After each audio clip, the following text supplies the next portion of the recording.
Well, our guest this evening is friend of the show, Father Gregory Pine. He serves as the Assistant Director of Campus Outreach for the Thomistic Institute. He attended the Franciscan University of Steubenville and entered the Order of Preachers, the Dominicans, in 2010. Oh, he's been 10 years a priest. That's cool. He was ordained in 2016, so not even. Oh, he's a young priest. He was in Washington, D.C. He got his STL from the Dominican House of Studies, and he's a regular contributor to the podcasts Pints with Aquinas and Godsplaining. And welcome back to the Busted Halo Show. Friend of the show, Father Gregory Pine. How are you? Hey, doing well. Thanks so much. Thanks for having me. We love when you're on, but one of the benefits, there are a couple during this quarantine time, we've now taken to do all of our interviews, not in person, but here on the Zoom. We get to see you in your Dominican habit. Very tasteful room with the nice natural lighting coming in. Thank you. Yeah, I spent all day slaving over the shot. These windows weren't here, 25 minutes ago. You had to put them in? Because I look best in this kind of, Well, it's nice. Like, oh, wait a minute. Now we see that you're moving. You have a U-Haul behind you. Yeah, that's true. Don't tell anyone. Don't tell anyone. Yeah. You saw part of his projects that he didn't want you to see. Those are all my books right there. There's whatever, it doesn't matter. But yeah, I'm moving to Switzerland to study theology. Yeah. Wow. Yeah. So the University of Freiburg, it has a Dominican faculty of theology. I'm going to study with a professor there. The University of Freebird, like Leonard Skinner? Exactly. Yeah, I'm gonna major in extended guitar solos. Cool. All right. Well, I'm gonna go European then with my background, just to honor your new. Some nice choir stalls. You and I could pray the office opposite one another. Such fancy. So this is cool. You're going to. So how long will you be in Switzerland? Probably 3 or 4 years. However long it takes. Is this a doctorate? It is. Yeah. Exactly. All right, we knew he was smart always. It is kind of like the long jam of studies then. Exactly, yeah. So there is kind of an overlap there. If I play Freebird, I will do so metaphorically, but rather than play an extended guitar solo, I'll just bore them with he'll be in an ancient traditional theological school, and they'll go around the room and go, what is your background? He'll be like, Godsplaining podcast. Yeah, no, I'm just going to not say anything and just be a day. How about that? They'll be like, he's a monk. Make him a monk. Well, that's very cool. And would there be a particular area of theological studies that you're interested in? I am studying Christology. So okay. Jesus Christ. A good one. Jesus Christ. He's really narrowed it down there. Some people may have thought crystals. You don't know. Yeah, exactly. Christology. Yeah. You could do power crystals. You could do energy. You could do the Lord Jesus. I picked the last. Right. Well, that's cool. Well, you guys have... So remind us again, we have you on often enough here on the Busted Halo Show, but we have new listeners all the time. Remind us about what the Thomistic Institute is and what you've been doing, at least now before you moved to Switzerland, what you've been doing for the last couple of years. Sure, yeah. So it's a research institute of the Dominican House of Studies, which is the place where Dominicans of my province, the world's divided up into provinces, Dominicans, live in different regions. It's where we do our studies. The whole world is divided up into provinces. Exactly, yeah. You know how people categorize people? They're like, there are two people in the world, dog people and cat people. For us, there's like 54 kind of people in the world. Wow. The different Dominicans of the different provinces. There you go. To be fair, even those 54 categories are either dog or cat people. That's true, actually. So it's a whole tree that goes down. An excellent lesson in dialectic. Well done. So we, the Dominican House of Studies, place where people come to study theology, Dominicans from this province, other people as well. Then we have this research institute, purpose for which is to kind of deepen thought within the Thomistic tradition. For those who haven't heard of the Thomistic tradition, it's that tradition of theological learning that's kind of follows in the footsteps of St. Thomas Aquinas.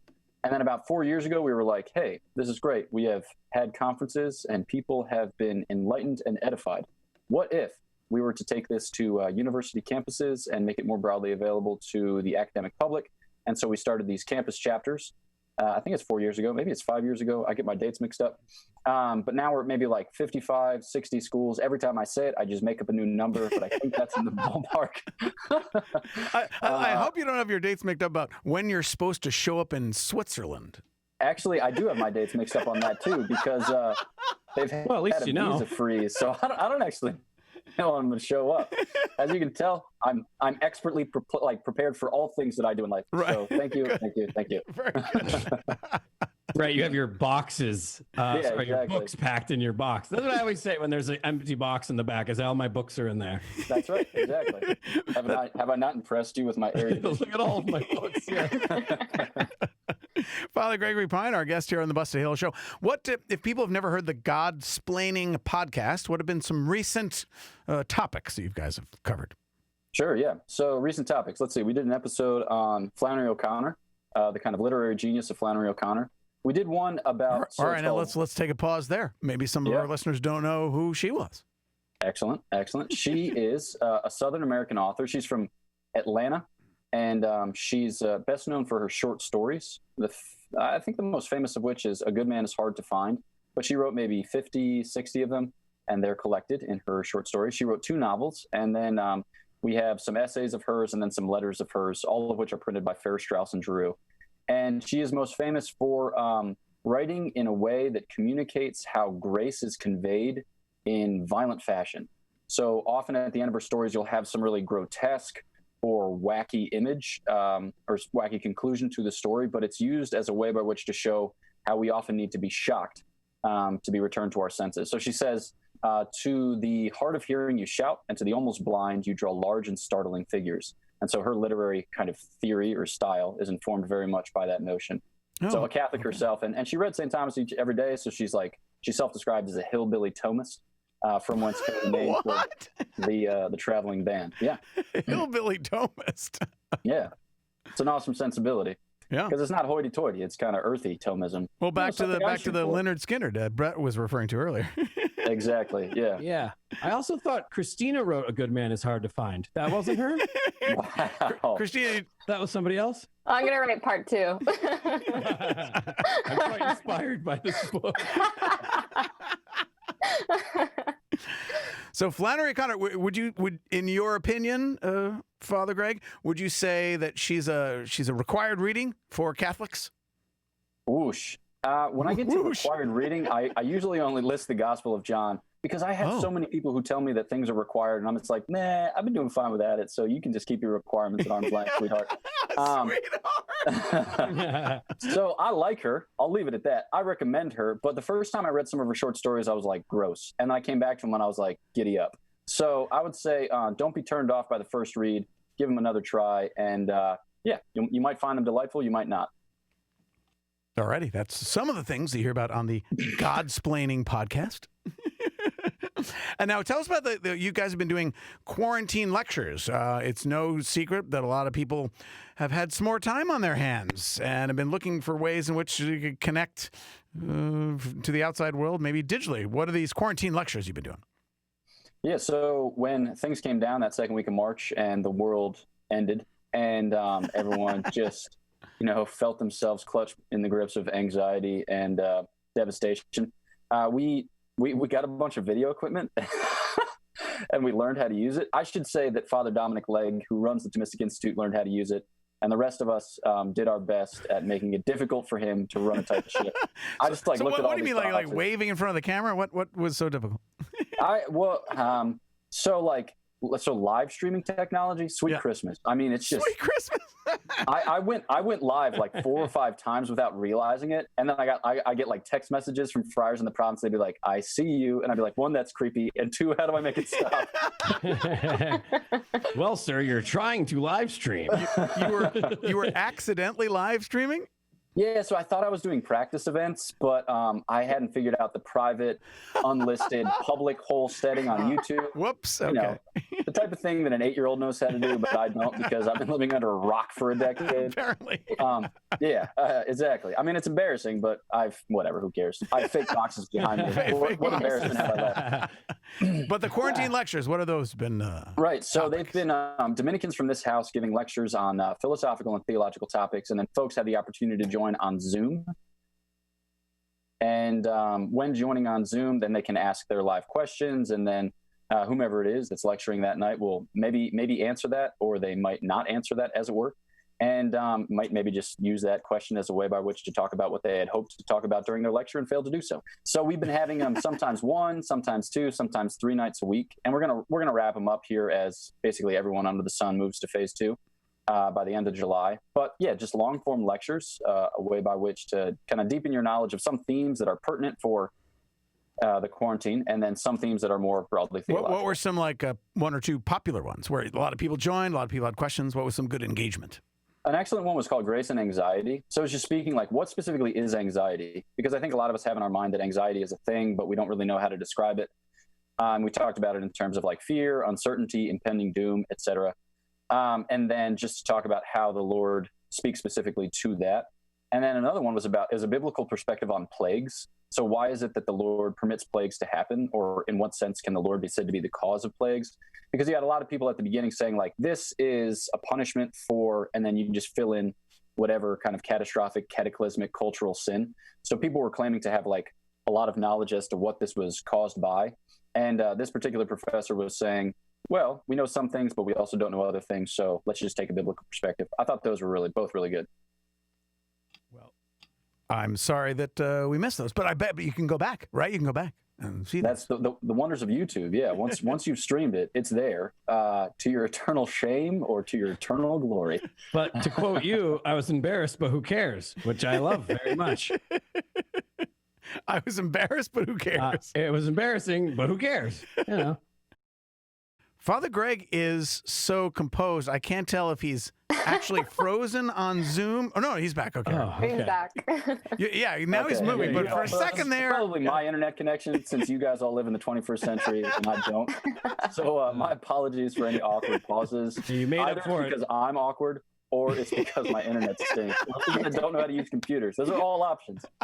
I think you made up for it by doing the Muppety test that you weren't frozen by shaking your head back and forth. That's right. There you go. Sometimes I draw squares, you know? Where is he in the school? Okay, there he is. Found him. Found Father Greg. There he is. So you did say that everybody under the sun coming out from quarantine, it'd be nice if we get a little sun, a little vitamin D after being inside all this time. Have you guys got anything coming up that is maybe real world, IRL, as they say? Ooh, I've never heard of that before. In real life, IRL. Oh my gosh! Oh, Yeah. you never heard that? So we have. Wow. Oh no, this is Rock something else you can bring to the people in Switzerland. Like, hey, here's some cool American terms. Yeah, I could. Yeah, I could impress people with my knowledge of contemporary events. Actually, why he said he would do the show is to learn terms. So that's it. That's why I'm here. Yeah. I'm getting up on my lingo. IRL. Okay. Yeah, I have all of my eggs in the Jesus Christ is the same yesterday, today, and forever basket. Got it. Okay. Because, like, apart from that, I don't know. You'd like to meet him IRL. You see? Oh, there you go. Okay. You can start to blend these things now. There you go. Yeah, I can dig that. Thank you. Okay. All right. Trying. We're both helping each other here. So let's see. We have an event. This is going up on Thursday. We have an event tonight, I guess, speaking into the future. Thursday, July 9th. Father Thomas Joseph White, who runs the Thomistic Institute in Rome, there's a Rome branch. He's going to be doing another installment of Aquinas 101 Live. So Aquinas 101 Live is, we've had this ongoing series of videos that come out once a week that take you by the hand and walk you through the kind of rudiments of St. Thomas's philosophy and theology. Wow, and then that sounds very Beatles.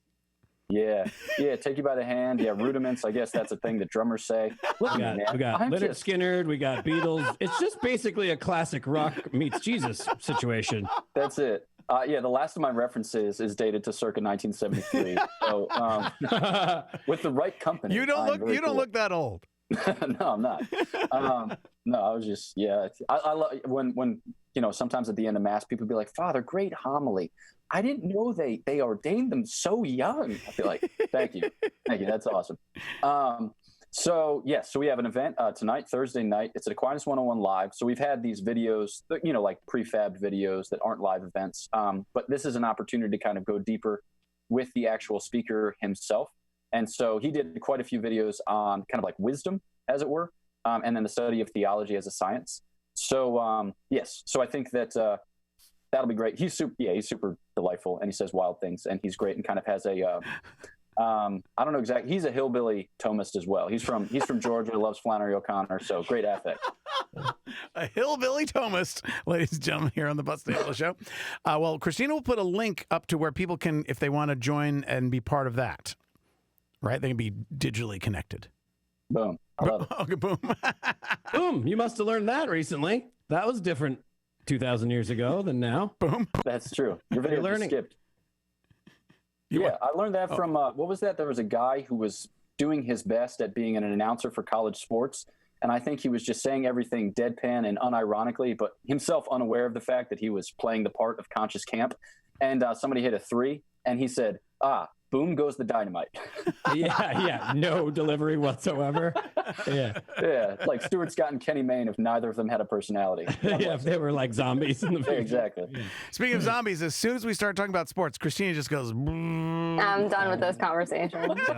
He was so excited until that one minute. I know. She's like, before the show, she's like, Father Gregory Pine's coming on. We like him. Good. Make sure you don't bring sports up, or I will be so I think it's time to wrap up your interview, Father Gregory. No. Nice. There's the hook. No, we won't talk about sports. Now, right before you came on, Father Greg, we were talking just among the three of us about wardrobe and outfits, and Brett was, in a way, I'm going to use this word, Brett, a little envious of like you and I, who have really the same outfit every day, sometimes literally the same one, or maybe, as Brett calls it, in my case, like a Batman closet. We have several versions of really the same thing.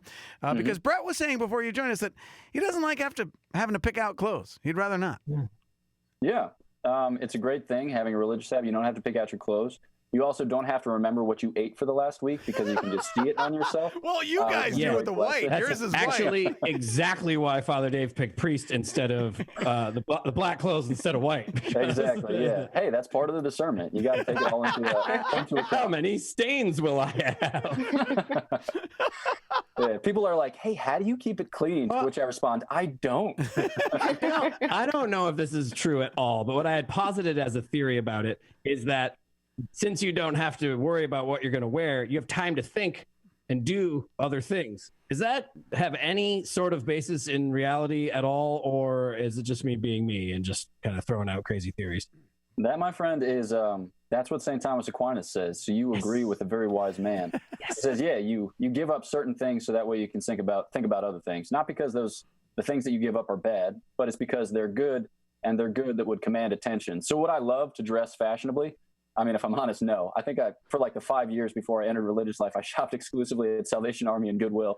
Salvation Armani, we like to call that. Nailed it. Exactly, yeah. So would I love to look nice? Yeah, for sure. Do I look like, I'm wearing a white burlap sack with no shape? Absolutely, but it affords me the leisure to think about the Lord and to write weird things about Jesus. And to box up your books and go study in Switzerland. Exactly. Yeah, exactly. Now, will you? There's books. the U-Haul. Will you have to be taking classes in some language other than English? Okay, so what I'm about to tell you will make it sound like what I am doing is also made up, but there are no classes. So in the European system, there are no classes. Christina's like, ding. In that case, before you explain it, I would like to also say that I'm going to that school. I've enrolled, and I will be there intellectually. Exactly. Nailed it. Yeah. So it's because I did this thing at the House of Studies for 2 years. It was basically the coursework for what I'm going to complete when I go to Freeburg. Oh. So you just start writing. The STL, the license. Exactly. Yeah. Okay. Because I have the license to get the doctorate. It should just take 3 or 4 years of writing a dissertation. All right. But you'll be writing in English. I will be writing in English. Thanks be to God. You probably have to read. Don't you have to French at the dinner table? That's what I was going to say. Oh, really? So you'll be speaking French with the people you live with? Exactly. So I'll be living with Swiss and French Dominicans, and they'll be like, we are intelligent and we can express ourselves. And I'll be like, I am an idiot. Idiot. But at least you get to say there's no classes here. How am I supposed to learn French? Why don't you put French on the calendar and maybe I'll know it. Now pass the ketchup. Bonsoir. Pass the fondue is really, that's what I say. That's it. The Suisse. Yeah, exactly. And le raclette, whatever that is. I think it's heated cheese. I had it for the first time. I went to Zurich last October with that raclette. Let me tell you, that's pretty good. Heated cheese is an understatement. Let me just say that. Yeah, it's one of the foods that's also like fun to eat. It's fun to do. Slides down the slide, and then you're like, "Hey, I hope that was fun because I'm gonna eat it now." And then you just dump it on bread. It couldn't be more of a carbolicious diet. Hey, as you can tell, I'm very concerned about my metabolic rate. Yeah, look at him. If I lose any more weight, I'll die. Father At least Gregory you have the Pine. shapeless robe. Father Gregory Pine is our guest here on the Busta Hill Show. You may know him from the Godsplaining podcast or the Pints with Aquinas podcast. Now, will you be able to, I know you'll be studying very hard, but since you don't have to go to class, you can probably make your own schedule. Will you be continuing on the podcasts over there in Switzerland? I think that I shall. Yeah, Okay, I hope so.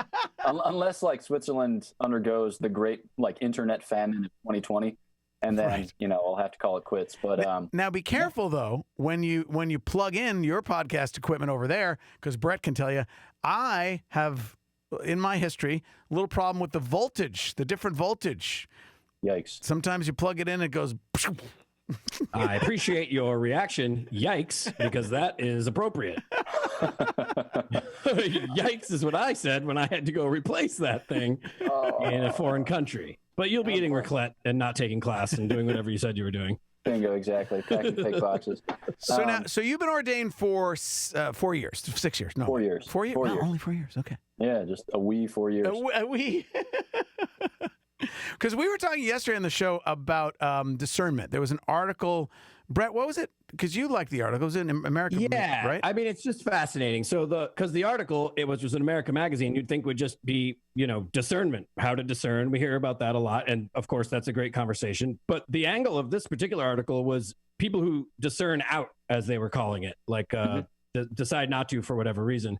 You seem to have so many other things that were happening in your life. I mean, I know cool terms and stuff aside, you at least know about stuff. You did the Free Bird reference very quickly, some Beatles references. Were there things that were tough for you in the discernment process?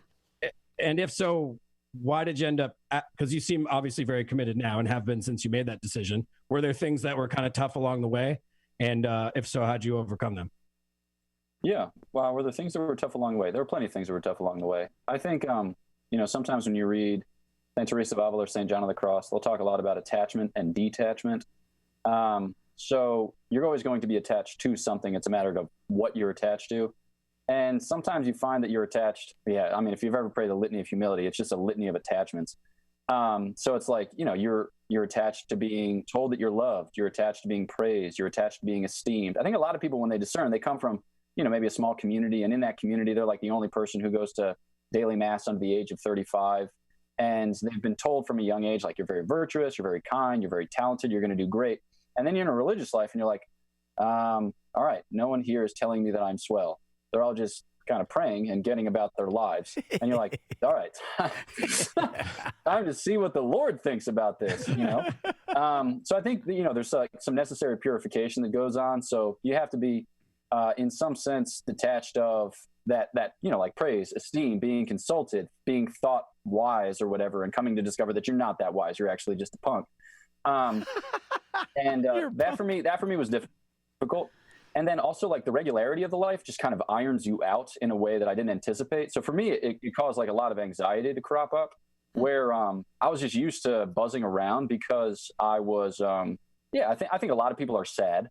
And I think a lot of people would prefer not to gaze into their own solitude, right? It's like that feeling that when you're done everything that you need to get done by a certain time, and it's like not enough time for you to watch a TV show in the evening, and you don't really know what to do with it. It's just like, it's at that moment you just feel like, like I'm sad. And religious life, it's not just punctuated by those moments, it's just suffused with them. And so, you have to kind of grapple with the fact that you're sad, and that's okay. And you're only going to be able to find solace and consolation in the Lord, but it's not going to feel good, right? It's just kind of growing your faith. It's growing your hope. It's growing your charity. And you just have to trust that the Lord proves himself faithful. So I'd say, like these kind of attachments and detachments thing. And then just kind of experiencing solitude and the sadness that comes with that. Those are difficult. That's been the last 5 months for many of us. Yes. Yeah. So I think it's a particularly poignant question now. Yeah. Well, and one of the points of the article was folks who, and I said that this was my experience. And I when I was in seminary, I was just around the corner from where you are, the Dominican House of Studies, when I was at the Paulist House, your backyard, in fact. That I remember that guys that would end up leaving during our time in seminary, or in this parlance, discerning out or discerning that God is calling them to something else. the vast majority, probably 90%, I said this yesterday, 90% of them said that, I wouldn't have traded that time for anything in my life. It wasn't like a wasted time, like, oh, I went down this wrong path for 3 years or 5 years or whatever it is, that they still look back, even guys that have left many years ago, look back on their time in seminary, not just fondly like it was a good time, like I went to college and a good time with my buds, but it was, as you were just describing, it was a time of clarification of vision and purpose in life. He's frozen again. We're either going to see a Muppet or a square or a Muppet doing a square. Yeah, there he is. There he He did the square. Full square party. I would imagine that during your time in discernment, not everybody persevered and was ordained. Would you say that was a similar experience? Yeah, that people still value the time of formation and discernment. Yeah, I think there's some people out there who say like you'll never regret your time if discerning. I don't entirely agree with that. He moves his computer because he's not conscious of the fact that this is being videotaped. Idiot. I mean, you are conscious of it, though. You are now. Immediately afterwards. God, fool. So I'm not like a big proponent of like the just do it mentality, because I think a big part of discernment is suffering God's timing, right? I think that we need to be cognizant of the fact that it's the Lord who initiates and we're responding to that. So we're consenting to and cooperating with the grace that he gives. And it's not like our vocation to seize from his hand. Okay. It's to us to continue to grow in virtue and develop the appetite, the desire for it. And if it's truly ours, then we'll love it, Yeah. And so I think that when people enter religious life, or when, they discern a call to the priesthood, they come to discover that their heart's loves don't necessarily kind of conspire towards this end. And that for them is clarifying, and then they leave, and that's good because they have a greater hold on what it is that they are made for. But I think that when you get this like kind of just do it mentality, then sometimes you can add further confusion because you're white knuckling just the very approach to the thing before such time as you kind of relax and let it come to you. And that can often, that can prove, I don't want to say traumatic because that's a strong word, but that can prove difficult for some people just kind of working through that in the fallout. Not that you're looking for it, but I would affirm your community's decision to make you go on for higher studies. Very smart guy, this Father Gregory. Yes, although it'll be very hard to call them studies since there's no classes. I agree in theory, but I guess we'll see. The Dominican house of hanging out together and eating raclette and Dominican chocolate. House of raclette. Whatever that is. Well, I mean, you're the first thing you learn. You're probably leaving soon, so we may not see you, but obviously through the internet, we could connect with you again. We hope to have you back on. It'll be great. Maybe your background will be like, we'll see the Swiss Alps out your window or something. Ooh. That's right. I'll use a virtual background of the Swiss Alps because it'll be like too difficult to get to the window, The light. I need the light just right. Just bring along your green screen. That's all. Yeah. Make sure you tuck that fake box of books behind the green screen so we know that you've actually gone somewhere. Yeah. So people don't think I'm perpetually moving. Father Gregory Pine, always great to have you on, and we do hope to talk to you during your time over in Switzerland. All right. Until then, thanks so much for having me. Cheers. When we come back, we got lots more Busted Halo show for you, so keep it on the Catholic channel, Sirius XM 129.